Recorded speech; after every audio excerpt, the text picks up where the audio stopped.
when you look at the number of mass shootings in 2021, we had, listen to this number, a 171% increase, up 171% over 2020. As people were informed that their child had deceased, you heard uncontrollable crying, as you could imagine. How do we do something different? Because obviously what we're doing is not working. What does it take to get a more in-depth look into the week's top local news stories? The Debrief brings you inside for a one-on-one conversation with our reporters every week, right here, right now. The Debrief. Welcome into The Debrief. I'm your host, Adam Kuperstein. And as America tries to process yet another mass shooting at an elementary school. They're babies. They're 9 years old. They're 10 years old. As we grieve with those families from Uvalde, Texas, whose lives were torn apart in an instant, we want to tackle a few key questions here on The Debrief, especially questions that every parent in this nation is struggling with today. What can we do to make our children feel safe right now? How do we cope with the fear and the trauma that's staring us in the face? And here to help us do it, our guest, Scarlett Lewis. She's the mother of Jesse Lewis, who was a first grader, killed along with 19 other classmates at Sandy Hook Elementary School. And Scarlett, thank you so much for your time. I know that was 10 years ago, but it must be triggering, emotionally draining, all of the things I can't even imagine just to speak about this. So we're very thankful to have you on The Debrief. Absolutely. Thank you for having me, Adam. Where do we even begin when attempting to comfort the families who, you were in those shoes? These families in Uvalde, Texas, are dealing with this traumatic event right now. Where do you begin helping them, comfort them? I think it's really important that they know that they are not alone, that the nation grieves with them, and that their children's death isn't in vain, that we are all committed as Americans to take personal responsibility for our children's safety, health, and well-being, and that we are going to do something about this now. I think, Adam, that we've thought that someone is going to come in and do this for us, but in actuality, we know now there is no plan. Nobody's going to come in and fix this. I mean, I'm talking from a 10-year perspective, and I have been working on this and focused solely on this for 10 years. It is going to be us. So we need to join together. We need to put aside egos, politics, lack of self-confidence. I mean, whatever we have, we've got to put it aside. And we literally have to prioritize our children's safety, health, and well-being, because it is our responsibility. There are a lot of parents out there right now, heartbroken, but also trying to figure out, how do I address this with my own family? My wife and I had this conversation. We have 3 daughters in elementary school. I don't know if they're going to find out about this at school or not. I don't know if they're going to come to us with questions. And if they do, I don't know what to say. What advice do you have for parents in that situation with children that are still at a young age, just like Jesse was in the first grade? Mm-hmm. Well, the fact of the matter is, Adam, kids know much more than we think that they do. They talk to each other on the bus. They hear things in the hallway. And, depending on how old your kids are, they have access to screens. And so we have front row tickets to the worst of humanity here. We see things that we can't unsee and that are severely traumatizing. So I would say to parents, talk with your kids. You don't have to offer information, but you can gently ask them what they know, what they've seen. Who are they talking to at school? What is the conversation about? I mean, these are conversations that we have to have anyway. I can't tell you how many times I've gone out to dinner and I've seen beautiful families sitting there all on their screens. And I think you might read about me one day because I'm going to approach at one point and just tell parents, look, you've got these beautiful kids right in front of you. We are designed as human beings to look into each other's eyes for compassionate touch. You get to ask them how their day was. I don't. So really get involved. I think that's what it's going to take. And let me tell you something, you will have no regrets ever being present with your child. If there is anything that comes of this, I could tell you firsthand, and I'm not alone here, a lot of parents in the aftermath of Texas and certainly Sandy Hook will not take that for granted and want to give that child of theirs an extra embrace and some extra love and spend that time. I know it certainly hit home for us, but when you send kids off to school, and this is in your mind as a parent, is there anything that you can offer for comfort or any solution for that parent as far as how do I not live in fear when I'm seeing these traumatic events happening on the news? Absolutely. Well, I believe that knowledge is power, and only when you do something about it. So it's really important that you are aware of all of the safety measures that your school is currently has.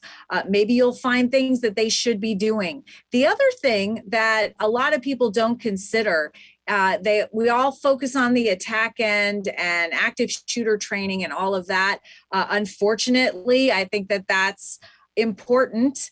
It's scary, but it is what it is right now. But my focus has been on the root cause of school violence. And actually, it turns out it's the root cause of a lot of anxiety and fear and mental illness and substance abuse as well. And that is lack of coping skills, lack of social emotional competence, lack of the ability to have healthy relationships, to manage emotions, to make responsible decisions.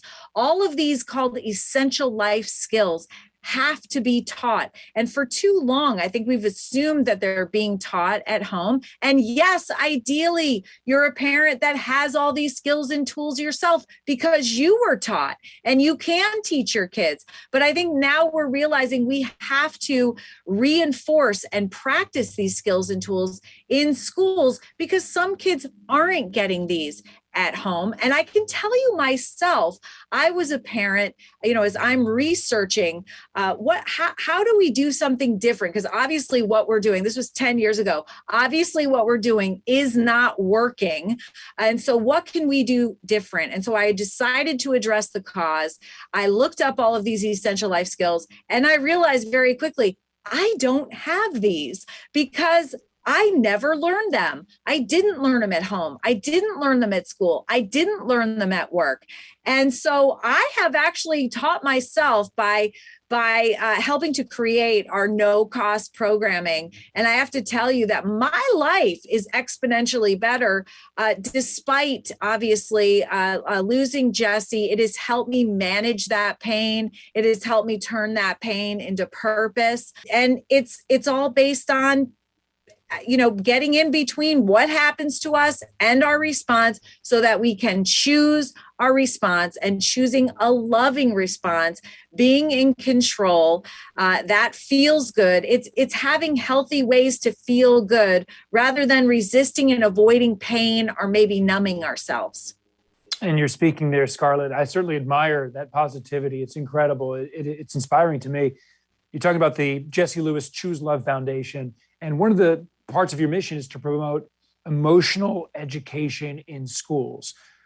Is there room for when you're trying to, educate children and you're trying to work on their emotional education? Is there room for this is a tricky one, but telling them that even though you can't say I'm 100% guaranteeing you're safe, that this is extremely rare. And I know nobody wants to hear that today because it's happening more often than before. But is there room to say, yes, but you're still most likely, I know it's a weird thing to talk about, but are you able to say that this is really extremely rare and the odds are against something like this happening to you? Absolutely say that and let them know that as your parent, you are doing everything in your power to keep them safe and that you're going to make sure that the school does everything in their power and that everyone at the school wants them to be safe. Just assure them of that. And I would actually take it one more step and I would help them do some, what we teach in Choose Love is do some brave breaths. bring themselves to the present moment. That anxious racing mind can run away with itself unless you kind of bring it back to the present moment. So do a few grounding breaths. There are other skills and tools that we have that help tell the brain that it's safe, because we are safe in the moment. Anybody who is watching this broadcast, you and I, we are safe right here, right now, reminding your kids, look, you're safe right here. You're with your dad, you're with your mom. We're safe. And remind yourself many times during the day, if you feel scared, you feel anxiety coming in, remind yourself that you're safe right now. And that will give your brain a break. All these little skills and tools, they really add up to resilience. And it's really, really important that kids are aware of this, as well as parents. I'm curious what you think about the school policies. I don't want to get into the politics at the larger level. It's going to be debated, seems like endlessly. But on the school level, are there policies that you've seen in, whether it's individual schools or big districts or cities, that you think have been effective, whether it's doors being locked, one entrance point? Are there things that parents should be out there looking for that you think have been at least more effective to offer some comfort? I mean, that's a tricky question, because when you're looking at hardening schools, what we do is literally learn from each failure. So every time there's a school shooting, we adjust so that we can make up for what we didn't know before. So that's a very reactive approach.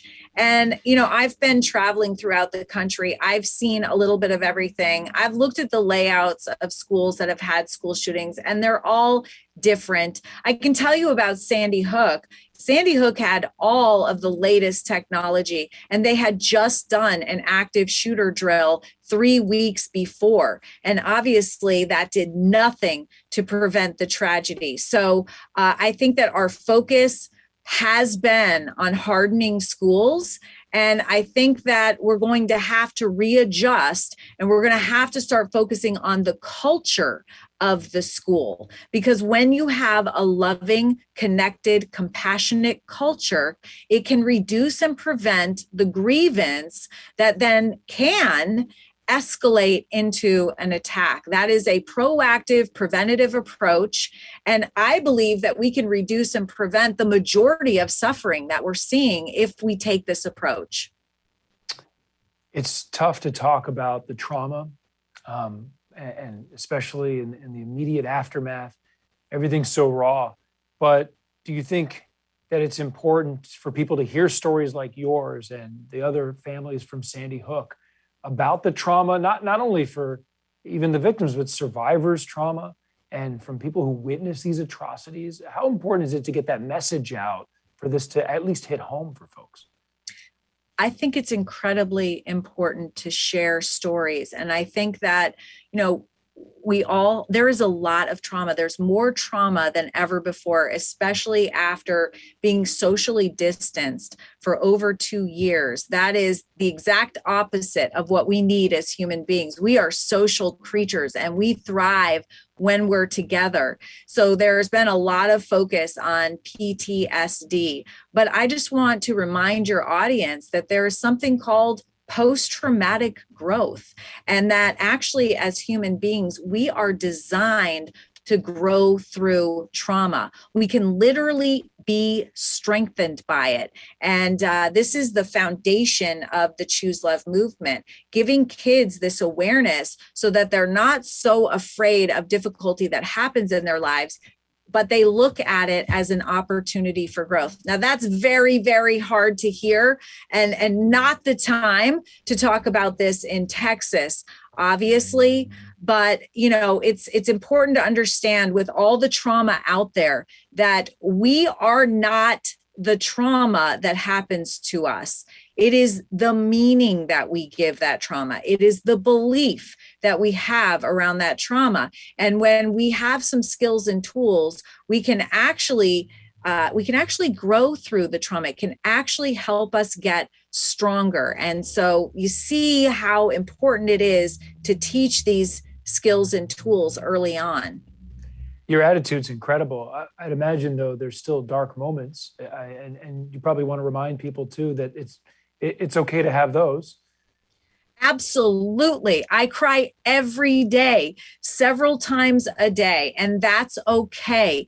Anger is okay to have. We can't be afraid of being anger. Anger can spur us on to do great things. It was anger at my situation that helped me create the Choose Love movement. We can't be afraid of that. But what becomes dangerous is prolonged anger, because we don't know how to use it for our benefit, and it can take us down. We need to start being really aware of people that are alone, people that are lonely and isolated. I mean, we know that for the most part, these shooters, they cry out for help. And it's not the way that we are expecting it. If it's in school, a lot of times they don't oftentimes have the courage to raise their hand and ask for it, but they will write something, they will post something. We need to believe kids when they say that they're thinking about guns and they're thinking about killing. We need to believe them. Adam Lanza, the Sandy Hook school shooter, he wrote a story detailing what he was going to do when he was in 5th grade. Nothing was done about that. We need to start really being mindful and paying attention to these kids, these young adults, and getting them the help that they need, or just being there for them. Isolation is a very dangerous thing, and we need to do a better job caring for one another. I want to finish with a sensitive question, if you don't mind, because I've been sick to my stomach like so many others, just thinking about the details of what transpired in Texas. But I heard on MSNBC, the former DHS Secretary Jay Johnson suggest that for America to wake up, perhaps we need an Emmett Till moment, he called it, where the images, those graphic images of slaughtered children, should go out to the public so that we don't become complacent and become numb to this. How do you feel about that? I totally disagree.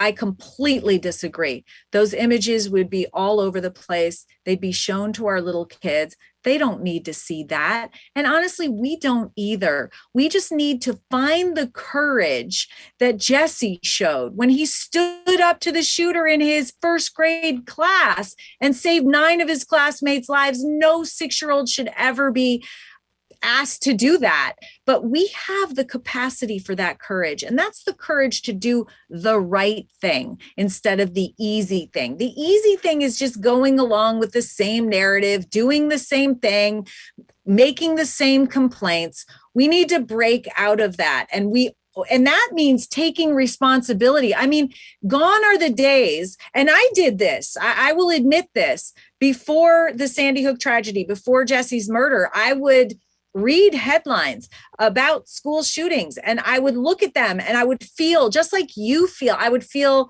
sick to my stomach. I would feel horrible. And then I would say, but there's nothing that I can do. And then I would even further it. And I would say, and it's never going to happen to me, because things like that don't happen to people like me. Well, they did. And I'm not saying that's going to happen to you, but even if you don't know a family that lost a child to school violence or any type of violence, because it is so rampant now, you know someone that has a substance abuse issue. You know somebody that has a mental health issue. And so we're literally all in this together, and we have to be active. You know, the opposite of anxiety and fear is positive action. If you're feeling anxiety and fear, take a positive action. Do something. Ask questions at your school. Attend a meeting. Let your child see that you are getting involved and you are doing everything. Here's the bottom line.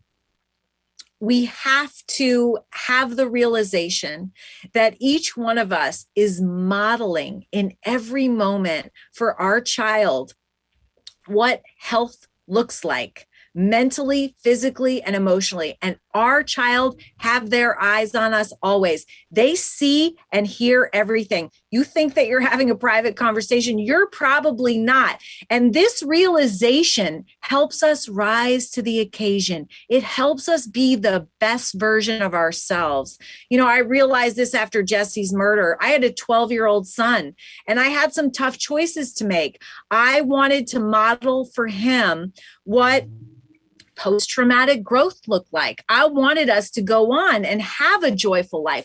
I did not want to be a victim of another victim, might I add, of the shooter. I wanted to model healthy behavior and healthy resilience for my son. And it made me rise to the occasion and be the best version of myself. Everyone can do that just with this awareness. Remind each other. We have to be there for our kids. We have to prioritize their safety, health, and well-being. And I'll tell you what, if this was the nation's priority, these school shootings would not be happening. Scarlett, you are a gem. You're just what we needed right now. Thank you for the Choose Love Foundation, and thank you for joining us on the Debrief. We appreciate it. Thank you, Adam. I also want to thank our production team for everything they're doing behind the scenes. Melissa Mack, Kiki Intarasawan, and Ben Berkowitz. And thanks to all of you for joining us today. We'll see you right here next time on The Debrief.